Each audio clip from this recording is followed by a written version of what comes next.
Hello guys, तो कैसे हैं आप लोग। वेलकम है आपका अपने यूट्यूब चैनल पर जिसका नाम है मूवीज फैक्टर। तो आइए कहानी शुरू करते हैं। नॉर्डिक कथाओं के अनुसार आज से 1000 साल पहले धरती पर ऐसे भी जीव रहा करते थे जो 100 फीट लंबे थे, जिनका शरीर मिट्टी और पत्थरों से मिलकर बना था। नॉर्स माइथोलॉजी में ट्रोल कहा गया है। ये कहानी एक ऐसे ही ट्रोल की है जो 1000 साल बाद दिन से जाग चुका है और अपने सामने आने वाली हर चीज को तहस नहस कर रहा है। मूवी की शुरुआत में हम एक लड़की नोरा और उसके पिता को देखते हैं जो माउंटेन्स पर चढ़ाई कर रहे हैं। नोरा के पिता टोबियस जीवन उसे बताते हैं कि पहले ये माउंटेन ट्रोल्स हुआ करते थे जो पूरे नॉर्वे में घुमा करते थे, लेकिन समय के साथ वो सभी पहाड़ों में तब्दील हो गए। लेकिन नोरा अपने फादर की बातों पर यकीन नहीं करती है क्योंकि उसे ये सब मनगढ़ंत कहानियां लगती है। तभी उसके पिता कहते हैं किसी भी कहानी को सच होता हुआ देखने के लिए उस पर भरोसा करना जरूरी है। अब जैसे ही नोरा उस पहाड़ों को महसूस करने की कोशिश करती है तो उसे उस माउंटेन में ट्रोल्स के चेहरे दिखाई देते हैं, जिसे देखकर वो शॉक्ड हो जाती है और उसे यकीन हो जाता है कि ट्रोल्स सच में हुआ करते थे। अब कहानी में हम 20 साल बाद नोरा को देखते हैं जो अब पैलेंटोलॉजिस्ट है, यानी कि वो जमीन में दफन कंकालों का अध्ययन करती है। तभी खुदाई के दौरान उन्हें डायनासोर का एक कंकाल मिलता है जो नोरा और उसकी टीम के लिए एक बड़ी सफलता थी। वहाँ दूसरी तरफ हम कुछ लोगों को टनल में काम करते हुए देखते हैं जो डोबरा माउंटेन्स में बनाई जा रही है। तभी टनल में काम कर रहे कुछ लोगों को भारी पैरों की आवाज सुनाई देती है, जिसके चलने भर से टनल के अंदर भूकंप आ जाता है। जिससे पहले कि वो लोग वहाँ से निकल पाते हैं वो सभी लोग टनल के अंदर मारे जाते हैं। जैसी ही खबर नॉर्मी के डिफेंस सिस्टम को मिलती है तभी वो लोग वहाँ आर्मी भेजकर उस जगह मुआयना करवाते हैं। तभी उन्हें वहाँ बहुत बड़े फुटप्रिंट दिखाई देते हैं जिससे देखकर पता लगता है ये एक विशाल जीव के हैं। अब वो जब उस जगह वहाँ सीसीटीवी फुटेज चेक करते हैं अब उन्हें वहाँ एक बहुत बड़ा क्रिएचर दिखाई देता है जो मिट्टी और पत्थरों से बना है। जिसके बाद नॉर्वे के प्रेसिडेंट साइंटिस्टों की एक बैठक बुलाती है जिसमें नोरा को भी शामिल किया जाता है। वहाँ बैठे सभी साइंटिस्टों को लगता है कि ये हादसा मीथेन गैस ब्लास्ट होने की वजह से हुआ है। तभी नोरा उस फुटप्रिंटों की तरफ इशारा करती है जिसे देखने में बहुत विशाल जीव के लग रहे हैं, लेकिन वहाँ बैठे सभी साइंटिस्ट को उसकी बातें फिजूल लगती है। तभी हम एक बूढ़े कपल को देखते हैं जो चाय पीते होते हैं और उन्हें अचानक से किसी के भारी कदमों की आहट सुनाई देती है। वो लोग अपनी जान बचाने के लिए घर के बेसमेंट में छुप जाते हैं और वो बाहर आते हैं तो देखते हैं कि उनका आधा घर टूट चुका है और उनके घर के पास ही बहुत बड़े बड़े पेड़ों के निशान हैं। तब अथॉरिटी को इस घटना के बारे में जानकारी मिलती है तो वो लोग वहाँ नोरा को भेजते हैं, जिसके साथ प्रेसिडेंट का एडवाइजर एंड्रियास भी जाता है। नोरा वहाँ पहुंचकर कैप्टन क्रिस से मिलती है और उस फुटप्रिंट में कुछ एविडेंस ढूंढने की कोशिश करती है, लेकिन उसे किसी भी तरह के ट्रेसेस नहीं मिलते हैं। जिसके बाद वो उन बूढ़े कपल से बात करती है जब वो बताते कि उन्होंने किसी के गरजने की आवाज सुनी थी जो बहुत ज्यादा डरावनी थी। तभी नोरा को वहाँ एक अजीब सी स्मेल आती है जिसे पैलेंटोलॉजिस्ट की भाषा में हाइपर नेचर कहा जाता है। अब नोरा कैप्टन क्रिस और एंट्रियास के साथ उन फुटप्रिंट का पीछा करते हुए पहाड़ों की तरफ बढ़ती है, लेकिन 2 मिनट चलने के बाद उन्हें वो फुटप्रिंट दिखना बंद हो जाते हैं। वो थंबनेल स्कैनर की मदद भी लेते हैं लेकिन उन्हें कोई ट्रेसेस नहीं मिलते। अब ये लोग सभी इस बात से हैरान होते हैं कि आखिर इतना बड़ा जीव कैसे गायब हो सकता है। जिसके बाद नोरा कहती है कि उन्हें चलकर उनके पिताजी से मिलना चाहिए जो शायद कोई उनकी मदद करते हैं। अब ये लोग सभी उसके फादर के पास जाते हैं जो देखते ही उन पर गन तान देता है। तभी नोरा कहती है कि हम यहाँ आपकी मदद लेने आए हैं, जिसके बाद वो गन नीचे कर लेता है। उसके बाद वो उन्हें अंदर ले जाता है और अंदर हमें देखने को मिलता है कि ट्रेडिमल ट्रोल के ऊपर बहुत सारी रिसर्च कर रहा है और उसे नॉर्वे के माउंटेन के बारे में काफी जानकारी है और इसीलिए नोरा उसके पास मदद के लिए आई थी। जिसके बाद नोरा उसे वो वीडियो क्लिप दिखाती है जिसे देखकर वो समझ जाता है कि ये क्रिएचर्स एक ट्रोल है, लेकिन नोरा को अभी भी उसकी बातों पर यकीन नहीं होता है और कहती है कि अगर ट्रोल जैसी कुछ चीज धरती पर होती तो उन्हें अभी तक कोई साइंटिफिक प्रूवन मिल जाता। तभी ट्रेडिमल उन्हें एक तस्वीर दिखाता है जिसमें ट्रोल्स की फोटो होती है, जिसके बाद उनके साथ माउंटेन की तरफ निकल जाता है और एक जगह हेलीकॉप्टर नीचे उतारने के लिए कहता है। जब वो उस जगह की जांच पड़ताल करना शुरू करते हैं उसे वहाँ कुछ भी नॉर्मल नहीं लगता। तभी नोरा भी वहाँ आ जाती है जिसे एक बार फिर से वही स्मेल आती है जो स्मेल उसने उस घर के पास महसूस की थी और जैसे ही नोरा पीछे मुड़कर देखती है तो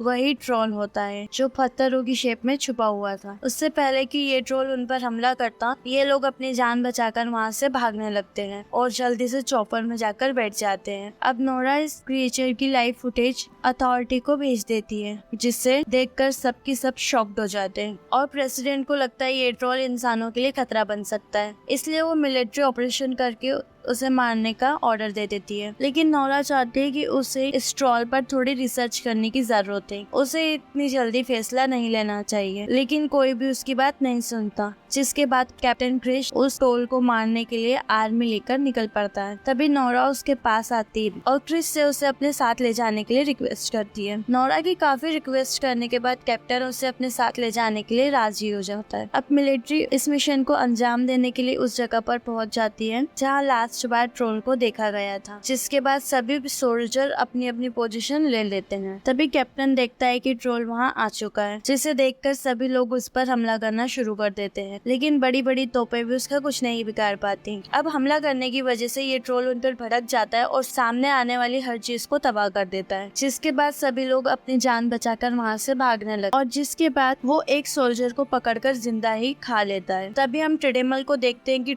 वो ट्रोल के सामने जाकर उसे शांत करने की कोशिश करता है और ट्रोल भी उसकी आवाज सुनकर शांत हो जाता है। लेकिन तभी कुछ सैनिक तोप से उस पर हमला कर देते हैं, जिसकी वजह से वो एक बार फिर से भड़क जाता है और इसी दौरान टिडेमल घायल हो जाता है। तभी नोरा दौड़कर अपने पिता के पास जाती है, लेकिन टिडेमल इस हमले में पूरी तरह जख्मी हो चुका है और उसका बचना भी नामुमकिन है। जिसके बाद वो नोरा से 3 शब्द कहता है, the palace, the king, the hang, और इतना ही कहते वो मर जाता है। अपने पिता के मरने से नोरा पूरी तरह टूट जाती है। अब जब नोरा अपने पिता के साथ पुरानी तस्वीरें देख रही होती है, तभी उसे टिडेमल की किताब मिलती है, जिसमें ट्रोल्स के बारे में काफी कुछ लिखा था। उस किताब के राइटर के अनुसार ट्रोल सूरज की रोशनी में सरवाइव नहीं कर पाते। नोरा को ये बात बहुत ही अजीब लगती है, क्योंकि उन्होंने उस ट्रोल को दिन में भी चलते हुए देखा था। इसीलिए नोरा प्रेसिडेंट को फेरी टेल के ऊपर यकीन करने के लिए कहती है, जिसके मुताबिक जब भी ट्रोल चर्च की घंटियों की आवाज सुनते हैं तो वो आक्रामक हो जाते हैं, इसलिए उन्हें भी बेल्स का इस्तेमाल करना चाहिए। तभी दूसरी तरफ हम उस ट्रोल को देखते हैं जो कि चिल्ड्रन पार्क में पहुंच जाता है, जिसे देखकर सभी बच्चे डर जाते हैं और वहाँ पर कैप्टन क्रिश और नोरा हेलीकॉप्टर से पहुंच जाते हैं, जिसमें चर्च बेल को बांधा गया था। उस बेल की आवाज सुनकर ये ट्रोल पूरी तरीके से परेशान होने लगता है। नोरा और उसकी टीम पर हमला कर देता है, जिसमें उनके सारे हेलीकॉप्टर तबाह हो जाते हैं। तभी एक बच्ची दिखाया जाता है जिसके ऊपर हेलीकॉप्टर गिरने ही वाला होता है, लेकिन ट्रोल उसे बचा लेता है। जब नोरा ये देखती है तो वो दंग रह जाती है। उधर ऑथोरिटीज को ये पता चलता है कि इस हादसे में उनका काफी नुकसान हुआ है, तो नोरा को इस मिशन से निकाल देते हैं। साथ ही एंड्रियास जो पीएम का एडवाइजर था, वो भी इस नौकरी से इस्तीफा दे देता है और वो नोरा के साथ चला जाता है। जब नोरा अपने पिता की किताब देख रही होती है, उसे कुछ क्लूज मिलते हैं जो किसी पैलेस की तरफ इशारा करते हैं। तभी एंड्रियास नोरा को रॉयल पैलेस के बारे में बताता है। नॉर्वे का की ऑफ पोर्ट सेंडिंग रहता है। जब नोरा रॉयल पैलेस पहुंचती है तो वहाँ उसकी मुलाकात सेंडिंग से होती है, जो पहले से ही उनका इंतजार कर रहा था, क्योंकि वो नोरा के पिता को अच्छे से जानता था, जो कई साल पहले यहाँ रिसर्च करने आए थे। सिंधी उन्हें उस पैलेस के दूसरे हिस्से में लेकर जाता है, जहाँ ट्रोल्स फैमिली के बहुत सारे कंकाल मौजूद हैं। वो बताता है कि ये जगह ट्रोल्स के राजा का महल हुआ करता था, जिसके ऊपर ये रॉयल पैलेस बनवाया गया है। दरअसल नॉर्वे में जब क्रिश्चियनाइजेशन की शुरुआत हुई तो सभी ट्रोल्स को मार दिया गया। उनमें से एक ट्रोल को ड्रोब्रा माउंटेन पर शिफ्ट कर दिया गया, कैद कर दिया गया, जो अब बाहर आ चुका है। अब नोरा को यकीन हो जाता है कि उसके पिता ने रिसर्च में जो बात कही थी वो बिल्कुल सही थी और उनकी रिसर्च के मुताबिक वो ट्रोल अपने घर की तरफ बढ़ रहा है, क्योंकि एक समय पर यही उसका घर हुआ करता था। अब जैसे ही नोरा उस स्केलेटन पर यूवी रेज डालती है तो वो जलने लगती है और वो समझ जाती है कि ट्रोल सच में सूरज की रोशनी पर सर्वाइव नहीं कर सकते। दरअसल जब उसने दिन में ट्रोल को देखा था तो आसमान पर बादल छाए हुए थे, जिसकी वजह से वो ट्रोल चल पा रहा था। तभी दूसरी तरफ वो ट्रोल शहर में एंटर कर चुका है और अपने सामने आने वाली हर चीज को तबाह कर रहा है। मिलिट्री से रोकने की काफी कोशिश करती है, लेकिन सभी नाकाम रहते हैं। जिसके बाद प्रेसिडेंट उस ट्रोल पर मिसाइल से हमला करने की परमिशन दे देता है। दूसरी तरफ नोरा उस ट्रोल को मारने के लिए इसके साथ एक प्लान बनाती है। वो उस ट्रोल को डिस्ट्रैक्ट करने के लिए मरे हुए ट्रोल की स्कल लेकर शहर की ओर निकल पड़ती है और जैसे ही वो ट्रोल की स्कल को देखता है उसका पीछा करने लगता है। तभी अचानक से वो स्कल गाड़ी से नीचे गिर जाती है,